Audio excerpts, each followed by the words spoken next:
Welcome back. Part 2 of Harvestella. Yeah, today it's raining, so I didn't have to water or anything, which is nice, I guess. You would have seen that last time, actually, never mind. Anyway.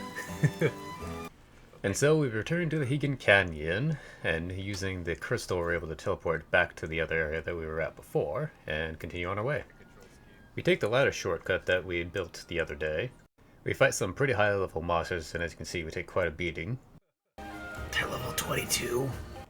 I deftly run between these two fears and steal a chest and advance in another direction. I might be underleveled for this. He was, in fact, a tad underleveled. I press onward, but time is quickly running short. I thought I would make more progress, but time is flying. I gained quite a few levels from my adventure, and hopefully this will be enough to get us to the Seaslight. The next morning I tend to the children here so they may grow strong and healthy. After a brief stop in town for supplies, we go back to the canyon. Alright, so let's see how long this takes, because it's 9:30 right now. After fighting my way through another gauntlet of monsters and repairing this ladder, I find myself at the base of the Seaslight. Oh my god. We find Arya at the base of the false Seaslight, but before we can go over to her, another omen appears from within the Seaslight. And apparently it wants to take Arya for some reason, so we challenge it to a fight. Okay, so I guess we gotta fight this doofus. Hey, wait, that's kinda cool. What the hell? That's some, like, Monster Hunter shit. It is a hard-fought battle, but ultimately, in the end, we end up falling just short of the finish line and go down. Somehow I wind up back in my house, unconscious, and Cress informs us that she found us here and charges us a bit of a fee to heal us. So of course we head right back to the false Seaslight to get our run back on this guy. Okay, so it acts like you just didn't get your ass handed to you. Then you will be removed. Thankfully, with the levels we gained, this fight is a much easier bout the second time, and we actually ended up defeating the boss with relative ease compared to the last time. So this is where Yeah, screw you. The boss talks about some sort of planetary nightmare before collapsing and dying, and then the Amphis goes into the Seaslight. And we take Arya back to our home.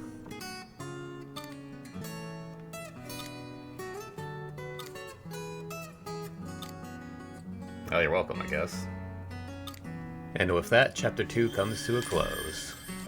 During our slumber, the mysterious girl that saved us before speaks to us. She tells us something strange, that this world is nothing but an image we've conjured in our own mind. Not sure what that's supposed to mean yet, but we'll find out. You're talking about, like, the place we were in, or the actual world? When we wake, we find that the quietness is happening for some reason, even though the season isn't over. And a voice is calling out to us from our farm. An invader?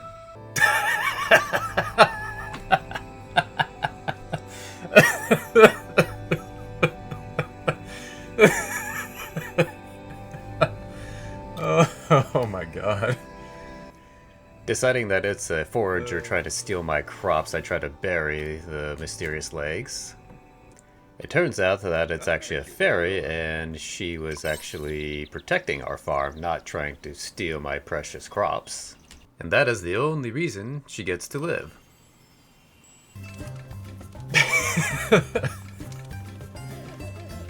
Some kind of ancient moth. It's a fairy, man. What, you don't like the fairy? After Arya gets over the fact that the fairy is not a bug, we learn that the other great fairies have disappeared since the Seaslight's acted up. The absence of the other fairies means that the world might be in danger, but... Of course not, I've got farm work to do.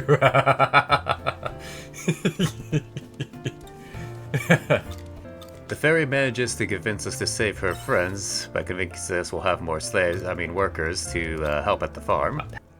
And so we have a new mission, to go to the other 3 Seaslights, find out what's wrong, and rescue the other great fairies. I find Arya outside, and after a interesting conversation, she decides to join us to investigate the Seaslight so that she can potentially find a way back to her time. And through our newfound bond, we unlock another job, Assault Savant. It's basically a Punchy McPunch class. Let me farm. But of course I have bigger priorities, which is tending to my children and planting new crops. Unfortunately, I've realized that I've run out of seeds, so I head back to town, only to find that there is a couple things happening. I run into a few interesting characters who are all from different cities near the other Seaslights that we have to investigate. It's only 200 gorilla. That's such a weird name for the currency, though. Like 200 grills. Just imagine a stack of Black & Decker grills or whatever. With all those interruptions out of the way, I buy some seeds and head back to my farm. With all of our errands out of the way, we decide to head towards the Spring Seaslight and enter the Nord Steppe once again. Along the way, we run into these children, and I'm not gonna lie, I'm not gonna bore you with all the details of all the side quests. There is an astronomical amount of them in this game. So we're probably just gonna skip around on a bunch of these, but yeah, we help them out and all that fun stuff. The end. Anyway, with that brief interlude aside, we fight our way through the Nord Steppes and make our way towards the town of Nemea. Let's get this over with. That was a good workout. As soon as we enter town, we come across this old lady who tells us that young girls have been kidnapped in Nemea ever since the Heaven's Egg appeared, and for us to be on our guard. Now, no one person would shy away from such dangers, but me, I'll do anything for my precious crops. We run into a seal, but I quickly get distracted by the general store and end up buying a few seeds.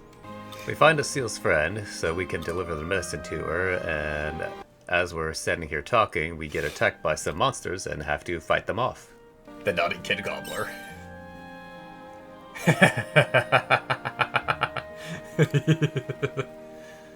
Oh, sorry, I didn't mean that monster. I meant these monsters. That is one ugly motherfucker. I'm sorry. Let me throw these hands.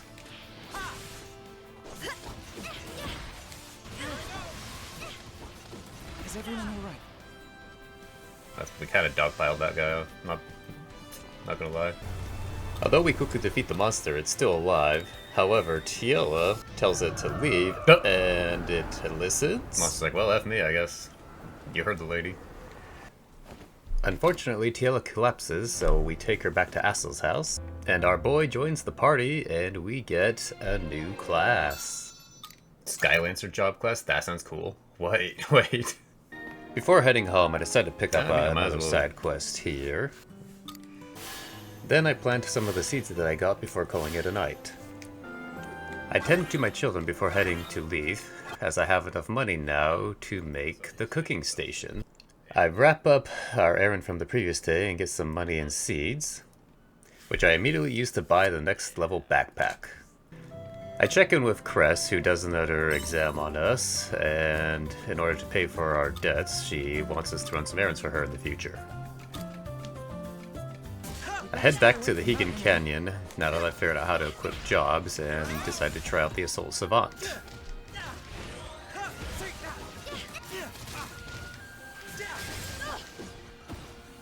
And with that, another day comes to an end. In the morning, I find that our kitchen table has been made and we can finally delve into cooking. Oh. I make some much needed stir fry, and now we are set for food for now. I checked my mail and the mayor has given us some pearls.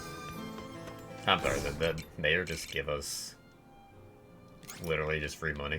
This guy's the goat. But that's gonna have to do it for this time, so I'll see everybody on the next one. Don't forget to like and subscribe and leave a comment. Have a good day.